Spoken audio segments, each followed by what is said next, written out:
नए नोटों की किल्लत होते ही आम जनता की नजरें सरकार की ओर लग जाती हैं और सरकार की नजरें आरबीआई की तरफ, क्योंकि भारतीय रिजर्व बैंक हमारे देश का केंद्रीय बैंक माना जाता है, यानी कि हमारे देश का सेंट्रल बैंक। लेकिन क्या आप जानते हैं कि एक टाइम ऐसा भी था जब आरबीआई ने पाकिस्तान और म्यांमार में भी सेंट्रल बैंक की भूमिका निभाई थी।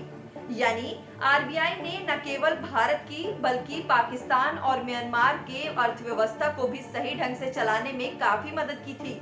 जी हाँ, आज के इस वर्ल्ड हिस्ट्री के एपिसोड में हम आपको डिटेल में बताएंगे आरबीआई का इतिहास और साथ ही साथ जानेंगे कि कब आरबीआई ने पाकिस्तान के लिए नोट छापे थे। आपको जानकर हैरानी होगी कि आरबीआई ने जुलाई 1948 तक पाकिस्तान और अप्रैल 1947 तक म्यांमार के सेंट्रल बैंक के रूप में वहां का कामकाज संभाला था। दरअसल आजादी के बाद भी पाकिस्तान में भारत के नोट चलते थे और आरबीआई गवर्नर के हस्ताक्षर हुआ करते थे।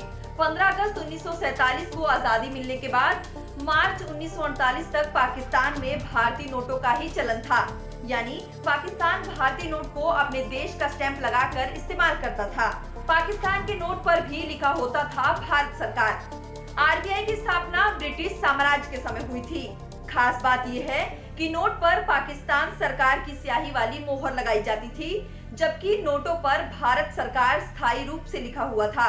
पाकिस्तान में काफी समय तक यही नोट चलन में रहे, क्योंकि शुरुआती सालों में पाकिस्तान की वित्त व्यवस्था ढंग से जम नहीं पाई थी।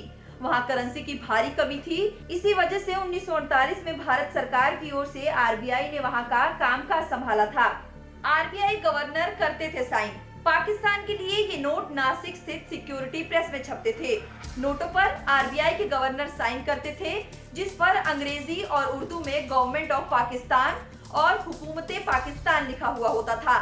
तब आरबीआई 1, 5, 10 और 100 रुपए के पाकिस्तानी नोट छापता था।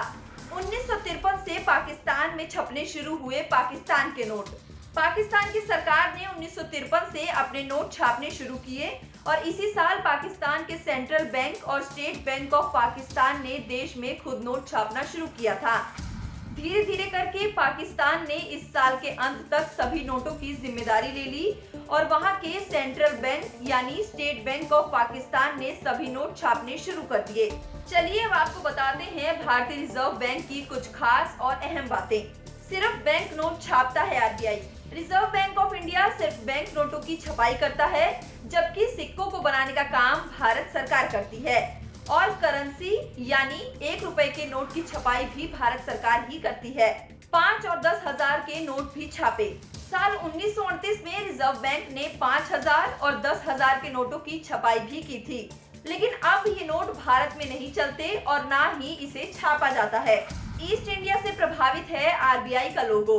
रिजर्व बैंक ऑफ इंडिया का जो मौजूदा शेर वाला लोगो है वो ईस्ट इंडिया कंपनी की डबल मोहर से प्रेरित था, जिसमें थोड़ा सा बदलाव करके इसे आरबीआई का लोगो कहा जाने लगा। पहले एक प्राइवेट कंपनी था आरबीआई। रिजर्व बैंक का गठन एक निजी संस्था के रूप में किया गया था, लेकिन अब ये एक सरकारी संस्था मानी जाती है। देशमुख आरबीआई के पहले भारतीय गवर्नर। सीडी देशमुख पहले ऐसे भारतीय थे जिन्होंने आरबीआई के गवर्नर का पदभार संभाला था और वो रिजर्व बैंक ऑफ इंडिया के तीसरे गवर्नर बने। इसके अलावा वो साल 1951 से 52 में अंतरिम बजट के समय भारत के वित्त मंत्री भी रह चुके हैं। देशमुख बैंकों के राष्ट्रीयकरण करने के कतई खिलाफ थे। पूर्व पीएम मनमोहन सिंह रह चुके हैं गवर्नर। मनमोहन सिंह अकेले ऐसे प्रधानमंत्री रहे हैं जो कि रिजर्व बैंक ऑफ इंडिया के गवर्नर का पदभार संभाल चुके हैं। उन्होंने आरबीआई के गवर्नर के पद पर 1982 से 1985 तक काम किया था। वैसे हाल के दिनों की बात करें तो पाकिस्तान की अर्थव्यवस्था पूरी तरह से लड़खड़ाई हुई है। इमरान खान ने बेपटरी अर्थव्यवस्था को पटरी पर लाने के लिए नए नए एक्सपेरिमेंट करने शुरू कर दिए हैं। अभी हाल ही में उन्होंने एक एक्सपेरिमेंट किया। इस एक्सपेरिमेंट के तहत उन्होंने अपने वित्त मंत्री को बदल दिया है। पाकिस्तान के वित्त मंत्री रहे डॉक्टर अब्दुल हफीज शेख को पद से हटा दिया गया है और उनकी जगह उद्योग एवं उत्पाद मंत्री हम्माद अजहर को नया वित्त मंत्री नियुक्त किया गया है। दरअसल इमरान खान ने पिछले 2.5 सालों में 3 वित्त मंत्री बदले हैं।